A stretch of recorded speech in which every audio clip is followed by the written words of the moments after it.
రక్తం మనకు ఎంత ప్రాణావసరమో అది కనబడితే చాలు అంతగా చలించిపోతాం. ఇక పసిబిడ్డల విషయంలో అయితే ఆ ఆందోళనకు అంతు ఉండదు. అభం శుభం తెలియని పిల్లలు బాగానే ఉంటారు, కానీ తల్లిదండ్రులు ఎంతగానో కంగారు పడిపోతుంటారు. పసిబిడ్డలో ముక్కు నుంచి మలద్వారం నుంచి రక్తం పడడం ఈ కోవలోకే వస్తాయి. ముక్కు వెంట రక్తం పడడం సాధారణంగా పెద్ద ప్రమాదమేం కాదు, కానీ మలద్వారం వెంట రక్తం పడుతుంటే మాత్రం ఖచ్చితంగా కారణమేంటో అన్వేషించాల్సిందే. పిల్లల్ని భయపెట్టే రక్తం గురించిన పూర్తి వివరాలను ఇప్పుడు తెలుసుకుందాం.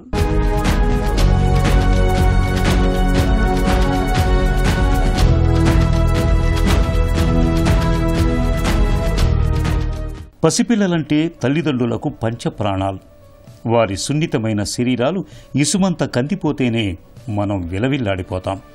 ఇక ఆ పసిదేహం నుంచి రక్తం పడుతోందంటే ఆ తల్లిదండ్రుల ఆవేదనకు అంతు ఉండదు. పిల్లల్లో ముక్కు నుంచి రక్తం కారటం, మలద్వారం నుంచి రక్తం పడటం అలాంటివే. ముక్కు వెంట రక్తం సాధారణంగా పెద్ద ప్రమాదమేం కాదు, గాని మలద్వారం వెంట రక్తం పడుతుంటే మాత్రం ఖచ్చితంగా కారణమేమిటో అన్వేషించాల్సిందే. పిల్లల్లో ముక్కు వెంట రక్తం పడటం అన్నది మండు వేసవిలో, చలికాలంలో ఎక్కువగా కనిపిస్తూ ఉంటుంది. వాతావరణం చాలా వేడిగా లేదా చలితో పొడిగా తయారైనప్పుడు ముక్కు రంధ్రాలు పొడిబారి చర్మం చిట్టినట్లవుతుంది, లేదా ముక్కులో గట్టిగా పక్కులు కడుతుంటాయి. పిల్లలు ముక్కులో వేళ్లు పెట్టి వీటిని కెలుకుతూ ఉంటారు. ఈ పక్కులను బలంగా తీస్తే రక్తం వచ్చే అవకాశాలు ఎక్కువ. ముక్కు గోడల్లో చాలా సున్నితమైన రక్తనాళాలు ఉంటాయి. ఇక్కడ ఏ కొంచెం ఒత్తిడి తగిలినా వెంటనే ఈ సున్నిత రక్తనాళాలు చిట్లి రక్తస్రావం అవుతుంది. చాలామందిలో ఈ ముక్కు కొన నుంచే రక్తం వస్తూ ఉంటుంది. కాకపోతే దీన్నే ముక్కు లోపలి నుంచి వస్తోందని భావించి తల్లిదండ్రులు కంగారు పడుతూ ఉంటారు. పిల్లల్లో అనేక రుగ్మతుల గురించి మనం మాట్లాడుకున్నప్పుడు బ్లీడింగ్ ప్రాబ్లమ్స్ అంటే రక్తస్రావం అవ్వటం, లేదా ఏదో ఒక పార్ట్ ఆఫ్ ద బాడీ నుంచి ఎక్కడి నుంచో కానీ రక్తం పోవటం జరుగుతూ ఉంటుంది. ముఖ్యమైన కారణం పిల్లలు రక్తస్రావం అవుతుందని వచ్చేది హాస్పిటల్స్కి ముక్కు నుంచి రక్తం కారటం. దీన్ని మనం మెడికల్ పరిభాషలో వి కాల్ ఇట్ ఎపిస్టాక్సిస్ అని అంటాం. ఇది చాలా కామన్. అండ్ చిన్నపిల్లలు ముఖ్యంగా 3 నుంచి 5 సంవత్సరాల పిల్లల్లో చాలా ఎక్కువగా ఉంటుంది. అండ్ ముఖ్యంగా ఎక్స్ట్రీమ్స్ ఆఫ్ వెదర్, సమ్మర్స్లోని అదేవిధంగా ఎక్స్ట్రీమ్ వింటర్లో కూడా ఈ ఎపిస్టాక్సిస్ అలా ముక్కు నుంచి రక్తం కారటం జరుగుతూ ఉంటుంది. అలాగే వాతావరణంలో మనకి హ్యూమిడిటీ చాలా తక్కువగా ఉన్నప్పుడు, డ్రై వెదర్ ఉన్నప్పుడు కూడా పిల్లలకి ముక్కు నుంచి రక్తం కారుతూ ఉండొచ్చు. పిల్లల ముక్కు నుంచి రక్తం పడుతున్నప్పుడు తల్లిదండ్రులు కంగారు పడకుండా బిడ్డను సాంత్వనపరచాలి. ఈ సమయంలో బిడ్డను అస్సలు పడుకోబెట్టకూడదు. వెంటనే తల ముందుకు వంచుకొని ఉండేలా కూర్చోబెట్టి ముక్కు రంధ్రాలను గట్టిగా ఒత్తి పట్టాలి. దీనివల్ల రక్తస్రావం తగ్గటమే కాదు, ముక్కులోని రక్తాన్ని బిడ్డ లోపలికి మింగే అవకాశం కూడా ఉండదు. ఇలా 10 నిమిషాలు ఒత్తిపట్టి ఉంచాలి.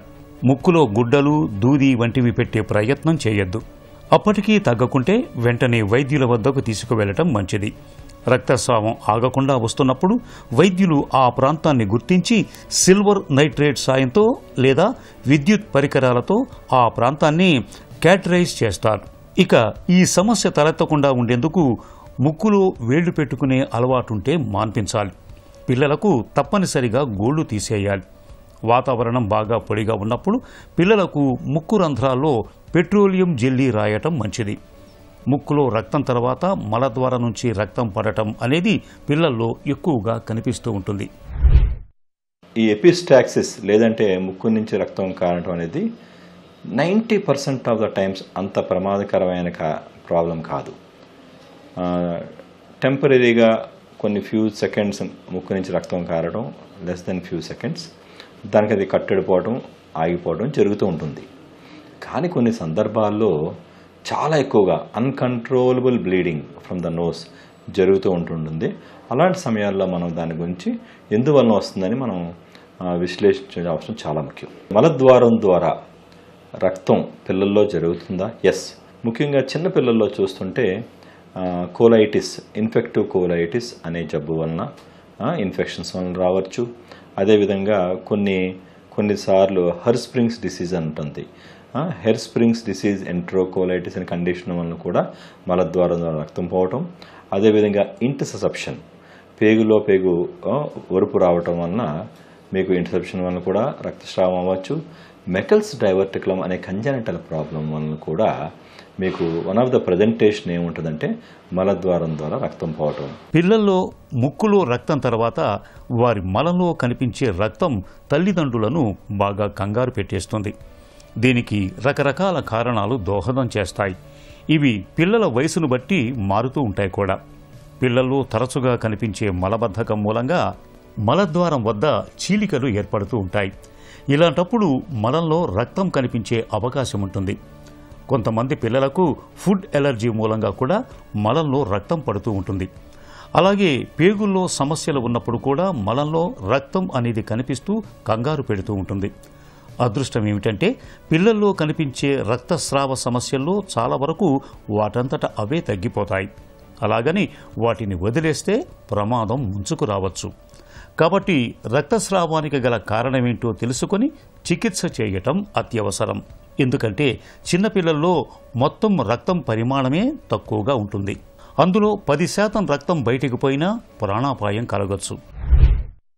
ఈ మలద్వారం ద్వారా రక్తం పోవటం అనేది లిమిటెడ్, కొద్దిగా పోతుంటే ఆయన మన కారణం తెలుసుకుని అది అల్సర్ వలన లేదంటే చిన్నపాటి కోలైటిస్ వలన అంటే చాలా మటుకు ప్రాబ్లం ఉండదు. కానీ ఎందువలన మీకు రక్తం పోతుంది పిల్లలకి అనేది తెలుసుకుంటే చాలా ముఖ్యం. ఎందుకంటే inflammatory bowel diseases, Crohn's disease అని, అల్సరేటివ్ కోలైటిస్ కానీ, అదేవిధంగా పాలిప్స్ అని ఉంటాయండి. ఇది జెనెటిక్గా వచ్చి కండిషన్ ఉండొచ్చు, లేదా మామూలు కూడా రెక్టల్ పాలిప్స్ అని. ఈ కండిషన్స్కి మీకు మెకల్స్ డైవర్టికులం, ఈ కండిషన్స్ ఉన్నప్పుడు కంటిన్యూస్గా రక్తం పోవటం, వాళ్ళకి రక్తహీనత రావటం జరుగుతూ ఉంటుంది. కాబట్టి ఆ కండిషన్స్ ఉంటే చాలా రక్తం పోవటం వలన వాళ్ళు వీక్నెస్కి గురయ్యే అవకాశం ఉంటుంది. కాబట్టి ఎప్పుడైనా రక్తస్రావం జరుగుతున్నప్పుడు ఇది ఫస్ట్ టైం జరిగిందా లేకపోతే రిపీటెడ్గా జరుగుతుందా, ఎక్కడ రక్తస్రావం జరుగుతుంది. ఎగ్జాంపుల్ చెప్పాలంటే జాయింట్స్లో కానీ రక్తస్రావం జరిగిందనుకోండి, మోస్ట్ ఆఫ్ ద టైమ్స్ అది కొద్దిగా క్రానిక్ ప్రాబ్లం కింద మనం ఆలోచించాలి. ముఖ్యంగా హీమోఫీలియా తీసుకోండి, Christmas von Willebrand factor deficiency కానీ, వీటిల్లో ఏమంటుంది జాయింట్స్లో బ్లీడ్ అవుతుంది జరుగుతుంటుంది. అలాగే చిన్నపిల్లల్లో తీసుకుంటే పుట్టిన పిల్లల్లో విటమిన్ కే డెఫిషియన్సీ కానీ మనం దాని ముందే ఐడెంటిఫై చేయలేకపోతే ఎర్లీ ఆన్సెట్ కానీ late onset vitamin K deficiency వలన వాళ్ళ పొట్ట లోపల బ్లీడ్ అయిపోవడం, బ్రెయిన్లో కూడా బ్లీడ్ అవ్వడం జరుగుతుంటుంది. కాకపోతే మనం ఎటువంటి కారణం వల్ల బ్లీడింగ్ అవుతుంది అని తెలుసుకోగలిగితే then the treatment will be appropriate. పిల్లల్లో మలద్వారం గుండా రక్తం పడటం అన్నది ఏమంత తీవ్రమైన సమస్య కాదు. దానంతటా అదే తగ్గుతుంది కూడా. క్యాన్సర్ వంటి అనుమానాలు అవసరం లేదు. అయితే రక్తం ఆగకుండా ఎక్కువగా పడుతుంటే వెంటనే వైద్యుడిని సంప్రదించాలి. ఎండోస్కోపీ, అల్ట్రాసౌండ్ పరీక్షల ద్వారా కారణాలను ఖచ్చితంగా గుర్తించవచ్చు. మలబద్ధకం కారణంగా రక్తం పడుతున్నప్పుడు మలబద్ధకం తలెత్తకుండా ఆహారపరమైన జాగ్రత్తలు తీసుకోవాలి. మలం మెత్తగా మృదువుగా వచ్చేలా మందులు వాడాలి. పేగుల్లో సమస్యలు ఉన్నప్పుడు డాక్టర్ సలహా మేరకు యాంటీబయాటిక్ మందుల్ని వాడాలి. అవసరమైతే సర్జరీ కూడా చేయాల్సి ఉంటుంది. అయితే రక్తం బయటకు కనిపించటం అనేది ఎప్పుడైనా ప్రమాదకరమే. కాబట్టి పిల్లల ముక్కు నుంచి కానీ మలద్వారం నుంచి కానీ రక్తం పడుతున్నప్పుడు ఆలస్యం చేయకుండా డాక్టర్ని సంప్రదించటం అన్ని విధాలా శ్రేయస్కరం.